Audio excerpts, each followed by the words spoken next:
Good evening to everyone. आज का हमारा फ्री वेबिनार जो है वो वर्षफल के ऊपर है। वर्षफल का हमको क्या जरूरत है, मान दोनों एंगल से जरूरत है।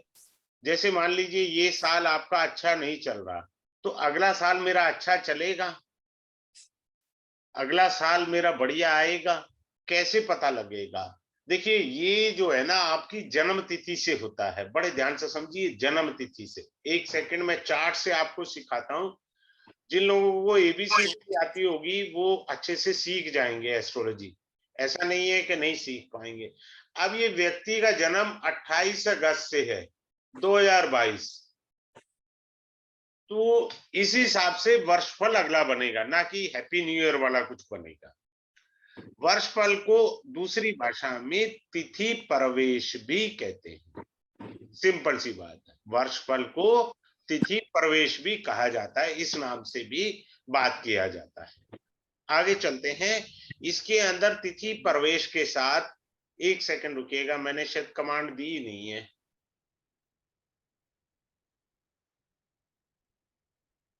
मिसेस तिवारी पूछ रही थी, ठीक है, मैंने कहा हाँ जी, अब मैं कमांड दे दी है। अब जो तिथि प्रवेश के अंदर जो होता है, आप ये देखिए जो आपका वर्षफल की कुंडली बनी है, यहां पर जैसे ये कुंडली बनी है, क्या जिस दिन ये कुंडली बनी उस दिन क्या अमावस्या थी? नंबर एक। नंबर दो, चतुर्थी तिथि थी, नवमी थी, द्वादशी थी या चतुर्दशी तिथि थी? यानी इस तिथि को। क्लियर है? तो साल जो है देखने की जरूरत ही नहीं है, कोई अच्छे रिजल्ट नहीं देगा, नेगेटिव। क्योंकि चतुर्थी, नवमी, चतुर्दशी तिथि, इनको रिक्ता तिथि बोलते हैं। भगवान श्री राम रिक्ता तिथि को पैदा हुए थे, जीवन में संघर्ष आ जाता है। अगर आपका अमावस्या तिथि आ गई जब आपने वर्षफल बनाया, चतुर्थी तिथि आ गई, नवमी तिथि आ गई, द्वादशी तिथि आ गई या चतुर्दशी तिथि आ गई, तो नेक्स्ट ईयर जो आप देख रहे हो अपना वर्षफल, वो इतना अच्छा नहीं जाएगा। सिंपल सी बात है, हमें तिथि मात्र से ही पता लग गया। इसीलिए वर्षफल का दूसरा नाम तिथि भी है। आगे चलते हैं और आपको बताने का प्रयास करते हैं।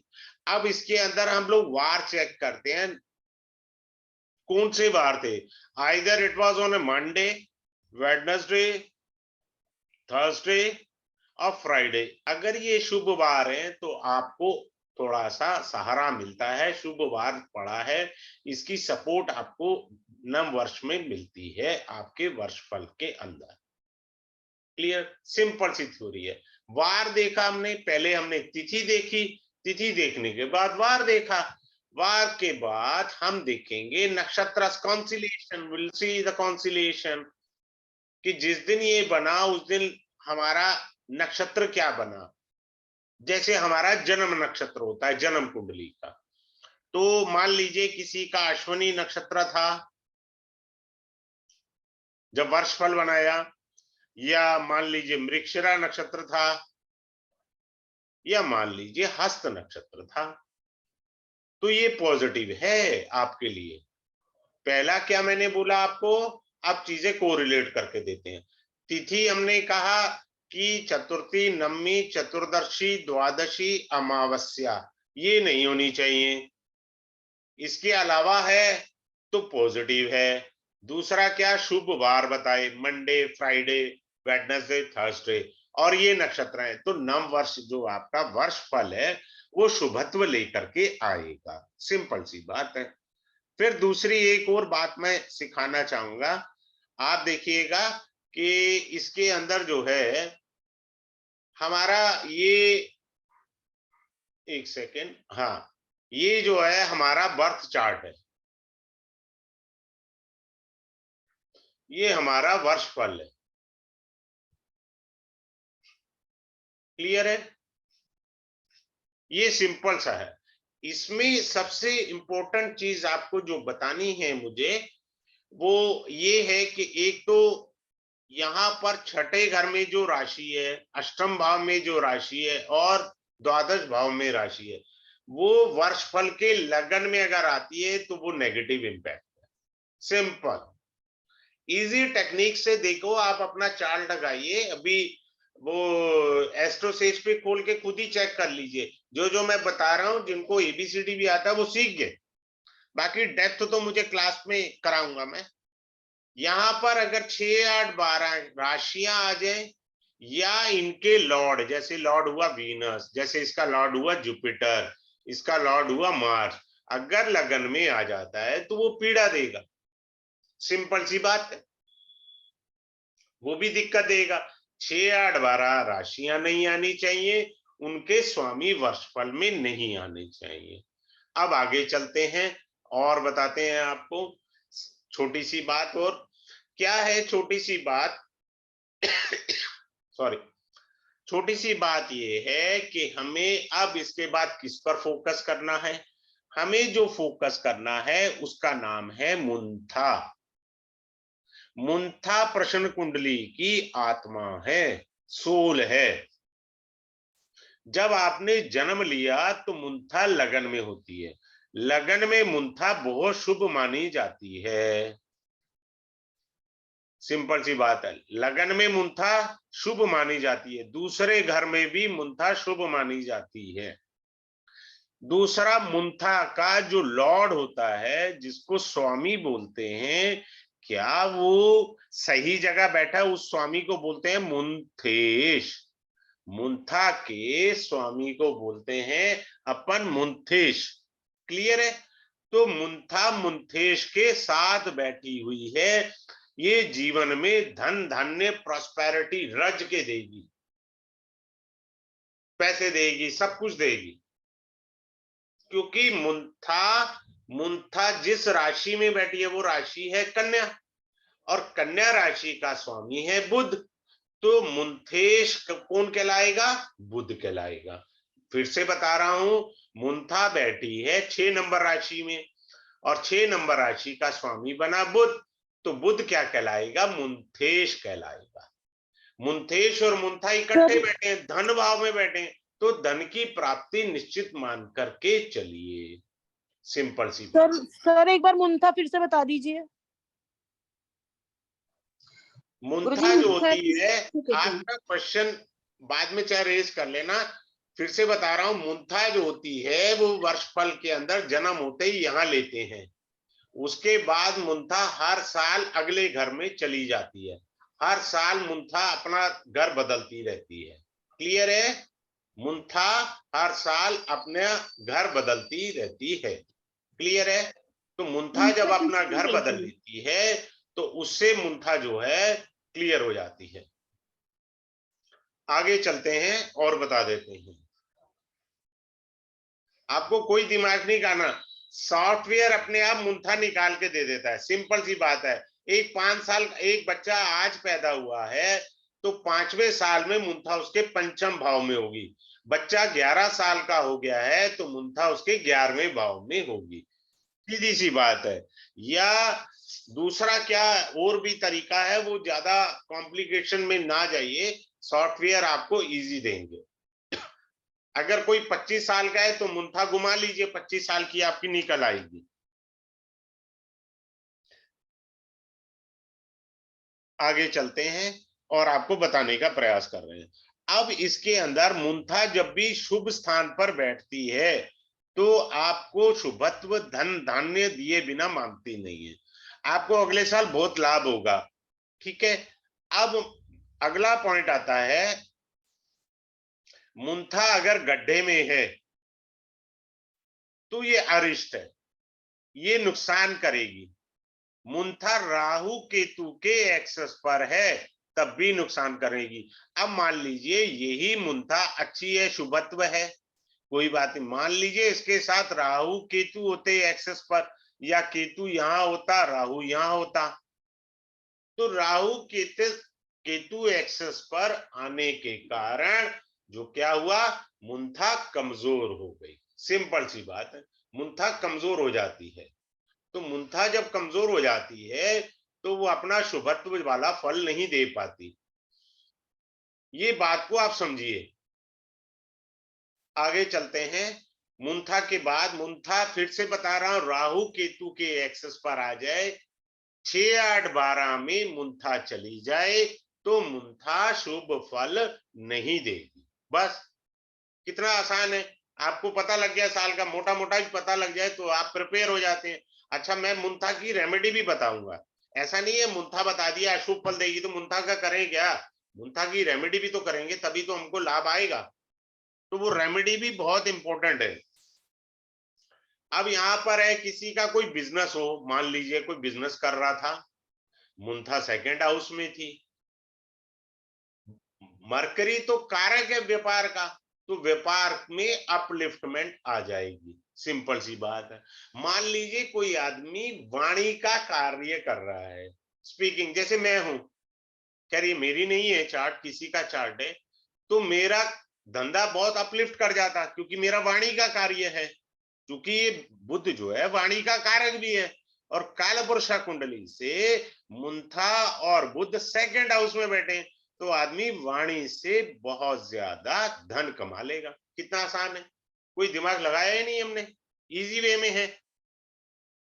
अब चलते हैं, मान लीजिए यहां सूर्य बैठा है, चंद्रमा नहीं होता मैं से ले लेते, मुंथा बैठी है लगन में सूर्य के साथ, तो क्या होगा, तरक्की तरक्की है, जयकारा ही जयकारा है, धन प्राप्ति है। मान लीजिए कोई गवर्नमेंट जॉब के लिए अप्लाई कर रहा है, उसने पेपर दिया है, तो पास आउट के चांस बहुत हो गए, कारण सूर्य प्लस मुंथा आ गई।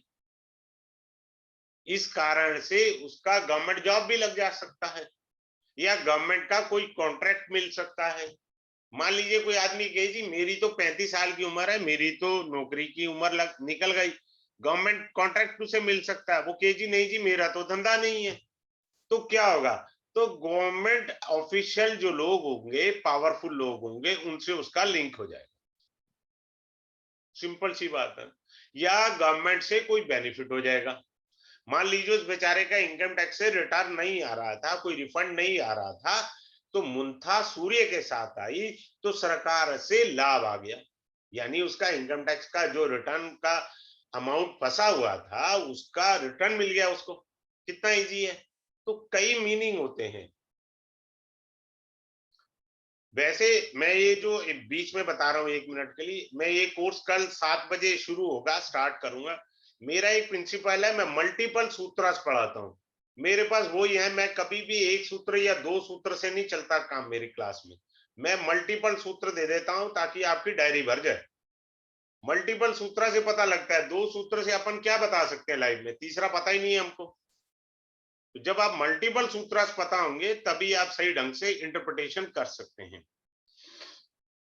अब मान लीजिए कोई ये कहे कि मेरी जॉब है जी, अब क्या होगा, मैं तो बिजनेस नहीं करता, मैंने जॉब का नहीं बताया था, अब मैं जॉब का बता रहा हूं, पहले मैंने बिजनेस का, तो जॉब में अपलिफ्टमेंट मिलेगी। क्लियर है, जॉब में उसे तरक्की आ जाएगी। कितना आसान पॉइंट है। और अगर कोई हेल्थ इश्यू है वो भी ठीक हो जाएगा, क्योंकि मुंथा और मुंथा का स्वामी सेकंड हाउस में है। सीधी सी बात है, आगे चलते हैं। 1 सेकंड मिटा दूं ताकि, मान लो ये बुध यहां बैठा होता, यानी कौन है बुध, मुंथेश, यानी मुंथा जिस राशि में बैठी है उसका स्वामी कौन कहलाया, मुंथेश। मुंथेश लगन में बैठी है, लगन में बैठने से सुख की प्राप्ति आ जाएगी आपको, संतान की प्राप्ति भी हो सकती है, या भाग्य में चमक आ जाएगी, अपलिफ्टमेंट आ जाएगी, कार्य कोई भी करते हो। देखो लक का साथ आना, समझो डूबते को तिनके का सहारा है, ये बात आप समझ लीजिए, डूबते को तिनके का सहारा है। तो बात वो होती है कि किस ढंग से हमें चीज को समझना है। और मेरी तो एक गंदी आदत कह लीजिए, बाकी जो लोग पढ़ते हैं मेरे से उनके लिए एक अच्छी आदत है, मैं पढ़ाते पढ़ाते अगर मेरा रिदम आ जाए तो मैं मल्टीपल सूत्रास दे देता हूं। अभी मेरा राहु केतु मैं पढ़ा रहा हूं, तो राहु केतु की इतनी सीक्रेट टेक्निक पढ़ा रहा हूं और सबसे कहता हूं कि 4-5 चार्ट रखिए। एक लड़की ने रखा, सीमा मिश्रा है शायद, तो उन्होंने क्लास में शेयर किया, हाँ सर ये बुध केतु का टेक्निक लग रहा है। बाकी सभी स्टूडेंट्स जो मेरे से नाड़ी पढ़े हुए थे उसमें, तो मैंने उनको इशारे से नाड़ी भी बता देता हूँ कि पढ़ा राहु केतु राहु, इशारे से उनको नाड़ी से भी उनको सूत्रास को कोरिलेशन करना सिखा दिया, ताकि उनकी नॉलेज मल्टीपल हो जाए। लेकिन जिसने नाड़ी पढ़ी नहीं उसके लिए तो मुद्दा अलग हो जाएगा। ऐसे ही मेरा अंदाज है पढ़ाने का कि जिसने जो चीज मेरे से पहले पढ़ी है उसको टच करा देता हूँ, वहां से भी ये सूत्र को ऐड कर लें आप, ताकि उसकी नॉलेज मल्टीपल आ जाए। अब आगे चलते हैं, बुध आ गया मुंथेश।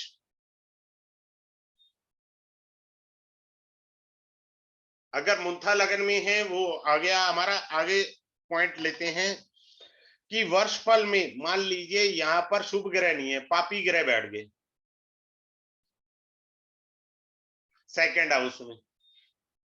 सेकंड हाउस में काल पुरुष कुंडली से भी, लगन कुंडली में भी वो परिवार से दूर करते हैं। तो आदमी का अगर ट्रांसफर पेंडिंग है तो वो हो जाएगा। कोई बदली होनी है जॉब में, वो हो जाएगा बदली उसका। सिंपल सी बात है, कोई दिमाग नहीं लगाना इसमें, इजी से इजी वे में चलिए। क्लियर है? अब आपको एक योग बताते हैं, फिर से मैं बता रहा हूं। सेकेंड हाउस वर्षफल में वीपी, वीपी का मतलब वर्षफल, वर्षफल में सेकंड हाउस में अगर पापी ग्रह हैं तो आपका ट्रांसफर हो सकता है, अगर आप ट्रांसफर के लिए धक्के खा रहे हैं। तो नेक्स्ट ईयर में आपका ट्रांसफर लिखा हुआ है, आराम से बैठे जाइए, खाम खा कोई उलझुल उपाय करने की जरूरत ही नहीं है। अब मान लीजिए जैसे ये लग्नेश हुआ सूर्य, क्लियर, और अष्टमेश कौन हुआ? बृहस्पति,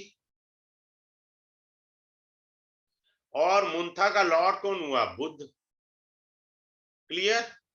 ये चार अष्टम और द्वादश में बैठ जाए, यानी ये युति सूर्य, बृहस्पति, बुध, ठीक है, sun, Jupiter and Mercury, sun, Jupiter and Mercury अगर यहां कंजक्ट हैं तो व्यक्ति को मृत्यु तुल्य कष्ट या मृत्यु भी आ सकती है। 4, 8, 12 मोक्ष का भाव है। अब मोक्षा ट्राइन एज पर द नाड़ी, देखो मैंने यहां फिर से बता दिया, जिनको नाड़ी आती है वो पकड़ गए। 4, 8, 12 का ट्राइन बना, वो मोक्ष का ट्राइन होता है। तो उस आदमी की मृत्यु हो सकती है या मृत्यु तुल्य उसको कष्ट आ सकता है। अगर मान लीजिए ये लग्नेश है सूर्य, अब सूर्य हमने बिठाया 7th हाउस में, क्लियर है, और 7th हाउस का लॉर्ड बना सैटर्न, वो लगन में बिठा दिया, तो आपके सभी कार्य सिद्ध हो जाएंगे, सभी कार्यों की सिद्धि होगी। बड़े ध्यान से आप समझ लीजिए, सभी कार्यों की सिद्धि कर देगा आपका।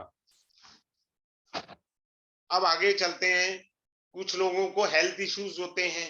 मान लीजिए किसी का बुध आके वर्षफल के लगन में बैठ गया तो स्वास्थ्य में सुधार पक्का है। आप कोई नया बिजनेस स्टार्ट करना चाहते हैं तो आपका नया बिजनेस स्टार्ट हो जाएगा। आपकी कोई नई संपत्ति नहीं बन रही है तो नई संपत्ति बनने का योग बन गया।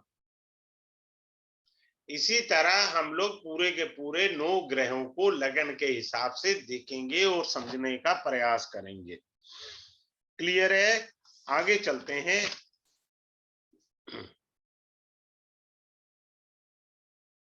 अगर मान लीजिए 4th हाउस है ये आपका, इसमें पापी ग्रह आ जाए तब भी आपको ट्रांसफर है। 4th हाउस क्या होता है? आपका सुख, आपका घर।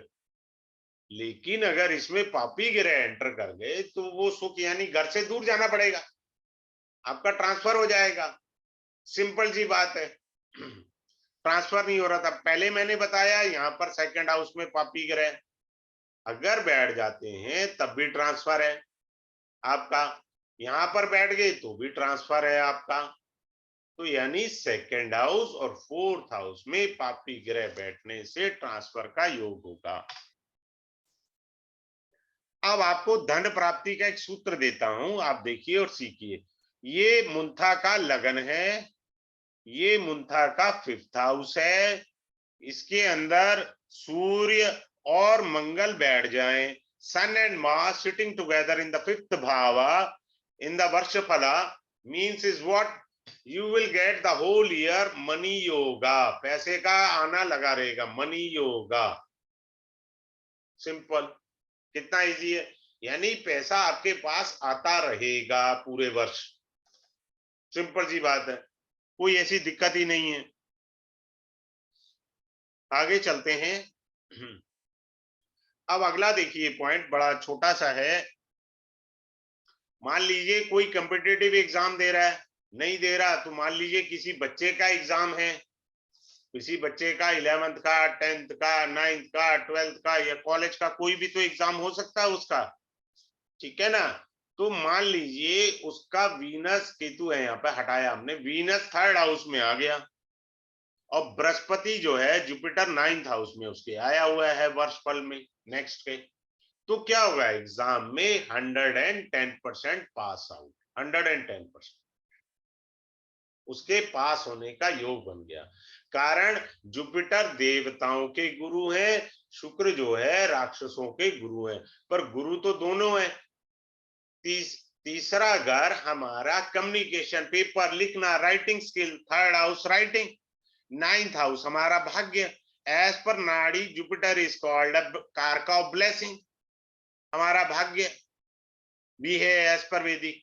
हमारा भाग्य का लॉर्ड जो है वो बृहस्पति है और तीसरा घर हमारा राइटिंग स्किल है। तो बच्चा 110% पास होगा, कोई डाउट ही नहीं है इसमें। अब कोई इंसान विवाह योग देख रहे हैं तो विवाह कैसे होगा, भाई ये लग्नेश कौन है और ये सप्तमेश कौन है, ये बना सन और ये बना सैटर्न, ये दोनों इकट्ठे बैठे हों तो विवाह हो जाएगा अगले वर्ष आराम से, कोई दिक्कत ही नहीं है। ये नंबर 1 सूत्र मैंने आपको बताया, यानी लगन का स्वामी सन और शनि। गड्ढे का छोड़ के भैया, गड्ढा नहीं कंसिडर करना, गड्ढे में दिक्कतें हैं। चतुर्भाव, पंचम, सप्तम, दशम, एकादशम भावम, द्वितीय भाव में भी हो तब भी हो जाएगा, क्योंकि पापी ग्रह आए ना। मान लीजिए सन और सैटर्न में दोनों बैठ के 2nd हाउस में बैठे। जो मैंने फार्मूला अभी आपको ट्रांसफर का बताया था, मान लो किसी बिटिया की शादी नहीं हो रही है तो दूसरा घर हमारा परिवार का है, तो परिवार से दूर जाएगी यानी अपने ससुराल जाएगी, सिंपल बात है, फार्मूला वही है, बट एज पर रिक्वायरमेंट वो चेंज हो जाएगा बस। हमको 501 फार्मूले नहीं याद करने, फार्मूले 4 ही याद रखो। 501 फार्मूले याद रखोगे सिवाय कंफ्यूजन के कुछ नहीं आएगा। और कभी भी ज्यादा बुद्धि नहीं डालनी, सिंपल सी थ्योरी लेकर के चलनी है। अगले पॉइंट पर चलते हैं। अब मान लीजिए किसी का जुपिटर जो है वो 9th हाउस में आया, किसी का जुपिटर 3rd हाउस में आ रहा है वर्षफल में। भाई और लिख देता हूं बीच में, या तो 3rd हाउस में है वर्षफल के या 9th हाउस में जुपिटर है। तो इसका मतलब ये है कि आपका रिलीजियस ट्रैवलिंग होगा, कोई धार्मिक यात्रा करेंगे। आजकल लोग काफी जाने लगे हैं धार्मिक यात्रा, अमरनाथ, वैष्णो देवी, तो आपकी कोई धार्मिक यात्रा होगी। अच्छा, धार्मिक यात्रा पर आया, मेरा देखो यही अंदाज रहता है क्लास में, जिनकी राहु की दशा है, वो जिन लोगों ने आजकल शायद जागरण कम हो गए हैं, तो पहले जो जागरण हुआ करते थे तो उसमें कहा जाता था माता ने आप बुलाया है, हमें चिट्ठी आई है। तो जिसकी राहु की दशा हो उसे all of sudden Vaishno Devi जाना पड़े, that is one of the by nature remedy of Rahu. आप देखेंगे उसके बाद लाइफ में अपलिफ्टमेंट होगा, ऐसा हो ही नहीं सकता ना हो। लेकिन जब वो वैष्णो देवी जाए, वापसी में भैरव को माथा टेक के जरूर आए। भैरव कौन है, वो राहु है, सिंपल। आप राहु को छोड़ा है वहां बीच में, फिर कहोगे जी हमारा हुआ ही नहीं जी। उतनी तरक्की नहीं मिलेगी, तरक्की तो मिलेगी, ये नहीं है कि नहीं मिलेगी, लेकिन ज्यादा अच्छी मिलेगी जब वैष्णो देवी से वापस आए और भैरव मंदिर माथा टेकने। दैट इज द बेस्ट सूत्र, सिंपल। इस तरह से आप कर सकते हैं। आगे चलते हैं। अब आएगा पद प्राप्ति।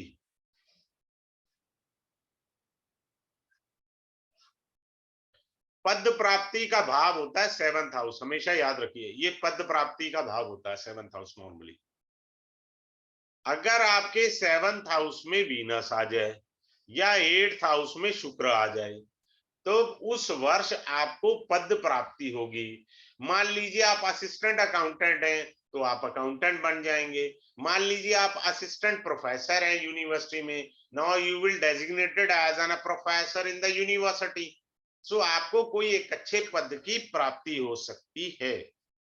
सिंपल सी बात है। आगे चलते हैं। अब आ गया कि मरकरी, बुध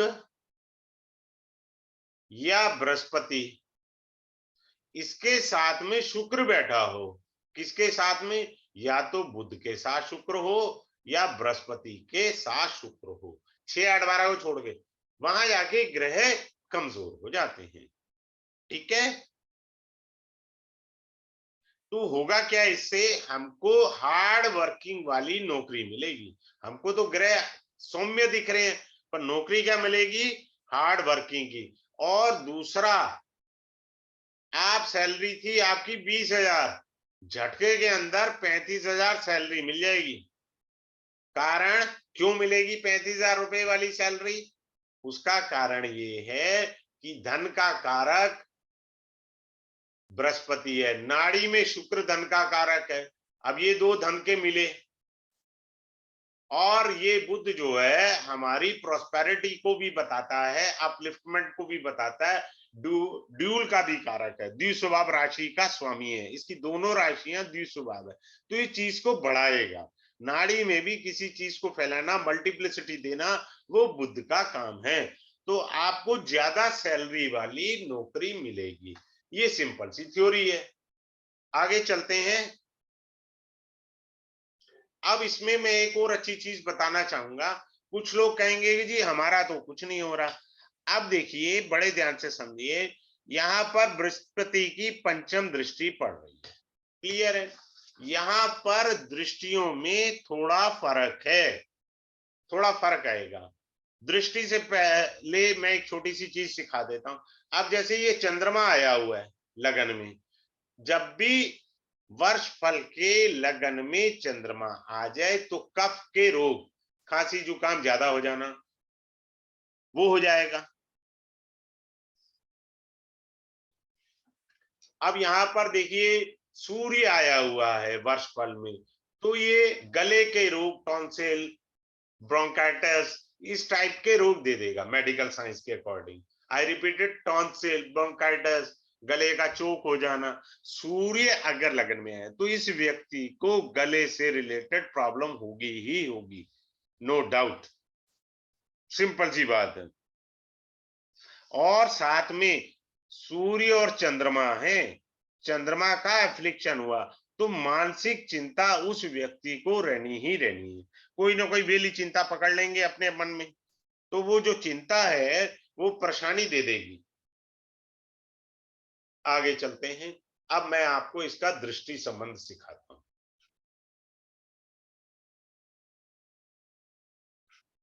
देखिए, यहां पर जो नेटल चार्ट में जो हमारी लगन कुंडली होती है उसके अंदर जो दृष्टि संबंध होता है ठीक इसके उल्टा होता है। अब मैं उल्टा कैसे होता है, यहां पर वर्ष फल में देखिए, वर्ष फल में दृष्टि कैसी होगी? पंचम भाव, नवम भाव, एकादश भाव और यहाँ 11 थर्ड भाव। ठीक है, यहां पर जो भी ग्रह बैठेगा वो लगन को मित्र दृष्टि से देखेगा। अब ये राहु बैठा है तो ये राहु लगन को मित्र दृष्टि से देख रहा है। मान लीजिए राहु आपका यहाँ बैठा होता तो ये तो लंका लगाता है, यहाँ रूल बदल जाएंगे। 5वां घर का जो भी ग्रह बैठा है, मान लीजिए यहाँ शनि बैठा होता तो शनि लगन को मित्र दृष्टि से देख रहा है। क्लियर है? तो यानी पंचम और नवम स्पष्ट मित्र दृष्टि, यहां वर्ड बोल रहा हूं, मैं रिपीट कर रहा हूं, स्पष्ट मित्र दृष्टि। पंचम भाव, थर्ड भाव से और एकादश भाव से ये जो दृष्टि आ रही है इसको बोलते हैं गुप्त मित्र दृष्टि। क्लियर है? अब आया वर्षफल के अंदर शत्रु दृष्टि कौन सी होती है? शत्रु दृष्टि वो होती है 1, 4, 7, 10। क्लियर है? अब 1, 4, 7, 10 को आप कैसे समझेंगे? 7 वाली जो दृष्टि होती है इसको कहते हैं प्रत्यक्ष शत्रु दृष्टि। क्लियर है? 4th हाउस और 10th हाउस को हम बोलेंगे गुप्त शत्रु दृष्टि। अब मान लो सूर्य है, चंद्रमा, अब यहां मान लीजिए बृहस्पति होता तो बृहस्पति गुप्त शत्रु दृष्टि दे रहा है, मित्र नहीं है, गुप्त शत्रु दृष्टि दे रहा है। ऐसे आप पढ़ेंगे। मान लीजिए बृहस्पति की जगह यहां शनि होता तो शनि क्या करता? तो शनि यहां मित्र दृष्टि से सूर्य और चंद्रमा को देखेगा। बात खत्म। कितना आसान है, इस तरह से लेना है। आगे चलते हैं।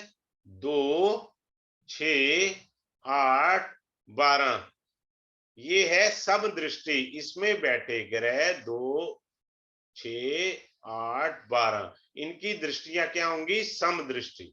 सम दृष्टि का मतलब है ना कहूं से वैर ना कहूं से दोस्ती। अपन न्यूट्रल है भाई साहब, अपन किसी पार्टी के मेंबर नहीं है, उसको बोलते हैं सम दृष्टि। तो यहां पर जो दृष्टियां हैं वो बदल जाएंगी। क्लियर? सिंपल सी बात है। अब अगले पॉइंट पर आते हैं।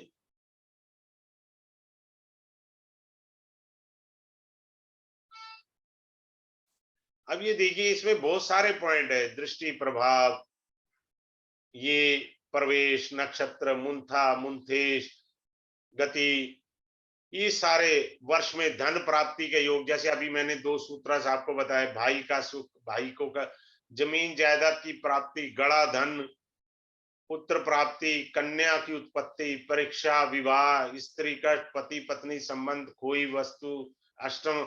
ऐसे 32 chapters are there which I have to taught you in the class. तो मेरे को ये 32 पॉइंट्स आपको पढ़ाने हैं। और ऐसा है, मैं मतलब अगर मैं 32 पढ़ाता हूं तो आपके पास यू विल गेट 32 सूत्रास। तो सूत्र आपके पास बहुत ज्यादा आएंगे ना। अभी मैंने नाड़ी से भी बता दिया, तो वो जिन्होंने नाड़ी पढ़ी होगी तो नाड़ी का रिदम से भी मैं उन्हें बता दूंगा। अब ये क्लास हमारा मंडे स्टार्ट हो जाएगा।